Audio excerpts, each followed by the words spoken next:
And I got an 18-year-old youth right now who is a champion in the community, a champion globally. And I'm not going to read nobody else's bio, but I'm going to read his bio for you. And then he's going to speak.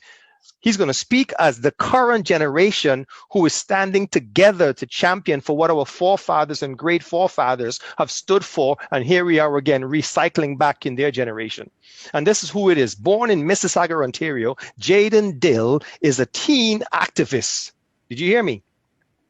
A teen activist. When last did you hear that those two words put together? Who advocates and speaks out on issues affecting Black Canadians, but also leads local initiatives and projects that tackle the issues of Black Canadians and other marginalized groups who face on a day-to-day basis racism. I love the fact that he's talking about other groups as well. That's the champion of Christianity. In January of 2021, that's just a few months ago, Jayden Dill challenged and pushed his school administration, trustee, and superintendents to get a Black history course in their school, writing several emails and putting vigorous hours into research. Nobody's clapping. But guess what?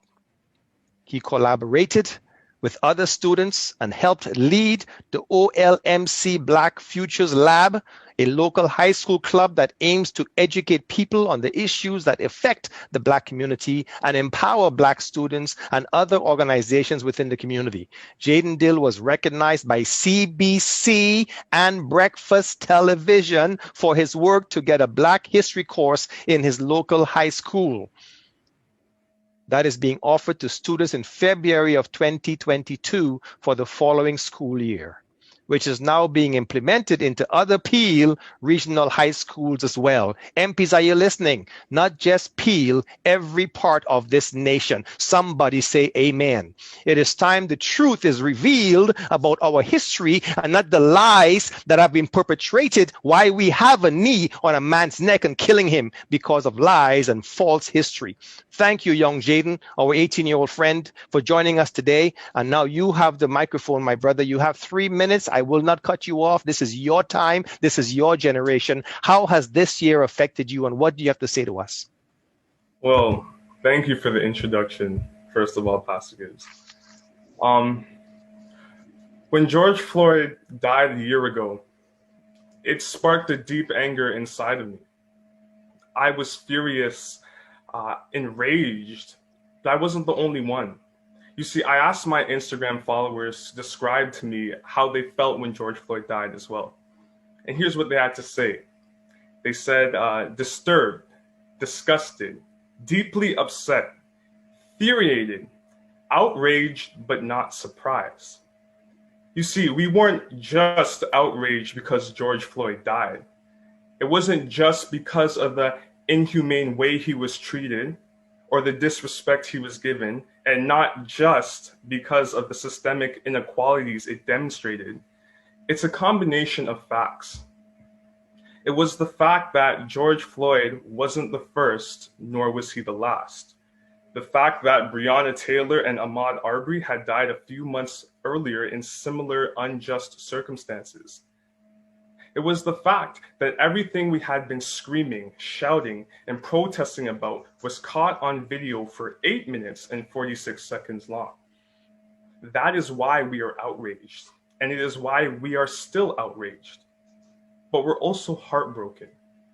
Heartbroken that years of being bullied, judged, and deprived for the way we look, years of being called racial slurs and being categorized based off stereotypes, that years of going to school and living in a system that doesn't value your worth because of the color of your skin.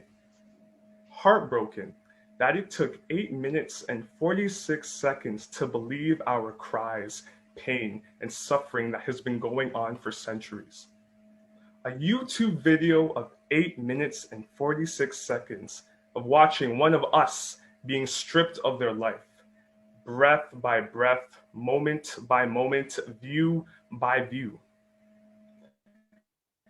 8 minutes and 46 seconds. That is why we're heartbroken.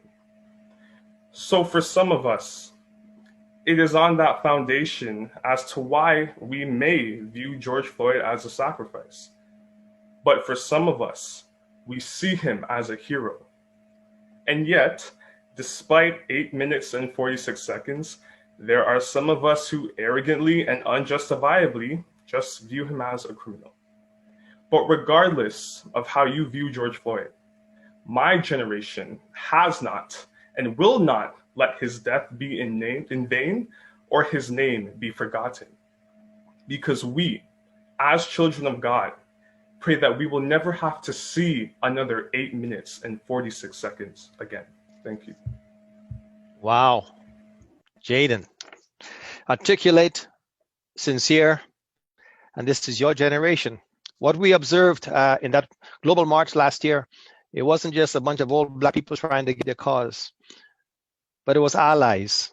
It was a young generation standing up for justice, standing up for equality, standing up for your own rights that many have paid the price for, and you saying no more, stop. And we want to thank you. Thank you for championing the cause, and thank you for allowing this generation today to be the advocates for us, who probably can't walk as much as you can. We can't bend as much as you can, but we will pray and support you, my brother. We'll push you along. So we're very proud of you. And did I mention that you were also on CP24? You are so famous, my young man. We will get your signatures later on, but we know there's lots more to come, Jayden. You were actually part of the global network for the Black History book that was put forth in the US just recently. You represented Canada across the world as well, Jayden. So we are very proud of you. But let me ask you a very simple question, Jayden. Where do we go from here? We have to continue heading in the right direction. We have to remember that this is not just a symbolic practice anymore, that through our policies, through our decision making, through our everyday life, whether it's just looking at someone on the street or how you interact with people, we have to drop our stereotypes, no matter how you look like or whoever you're looking at. It starts with you, actually. That's where we head. We start with ourselves. Everyone, no matter what you look like, you start with yourself. And you examine yourself and the judgments you have, and you eliminate them. And once we do that, well, then maybe we will see how easy and how much easier it will be to head in the right direction, and how much easier the change would be once we really start to examine ourselves and our own biases. All right. Well, thank you so much. I could ask you a whole bunch more questions, but that's good for now, Jayden.